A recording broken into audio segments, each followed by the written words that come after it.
was surprised they must have been getting tons of calls. It was a good sign. It meant help was already on the way. Yes, please help us. My brother and mom are there. My mom's being held hostage, and my brother is hiding in the bathroom. I tried to say without stuttering. She told me what I'd been hoping to hear. They were already on their way and doing everything they could.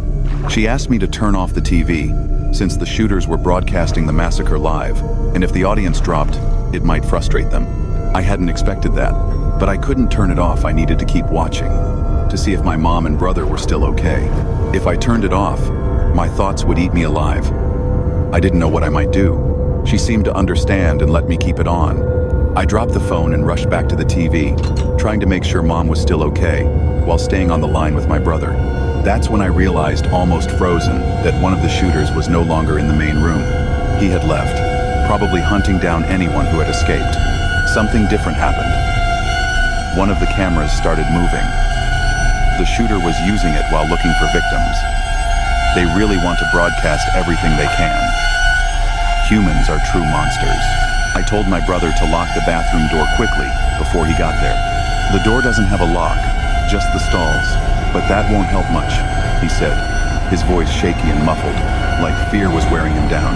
Each word harder to get out. I could only think, frozen, shit. I asked if there was anything he could use to block the bathroom door, but unfortunately he said no. The best he could do was hide inside one of the stalls.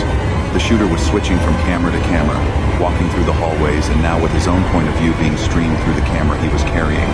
I didn't know the place, but I was sure he had to be near the bathroom. And I was right.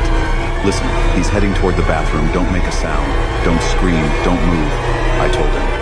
And in that moment, I heard him trying to hold in his cries, agony taking over his body.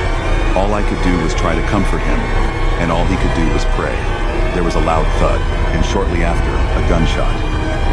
Thankfully, the shooter ran off toward his partner in the main room. I'd never felt such relief. And my brother, it was like he'd just been born again. He's gone. He ran to the main room. He told me, and we both felt better than ever. I checked the main camera. The shooter entered the room, and now there was another body on the floor. Apparently, one of the hostages tried to grab the man's gun.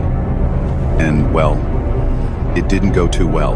They started yelling, saying they were running out of patience, and that they'd start shooting everyone in there.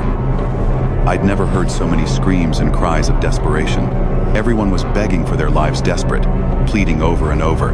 They said they had families, but the shooters didn't care. They shot one of the hostages in the head. My brother let out a terrified little squeak. He'd heard the shot and asked,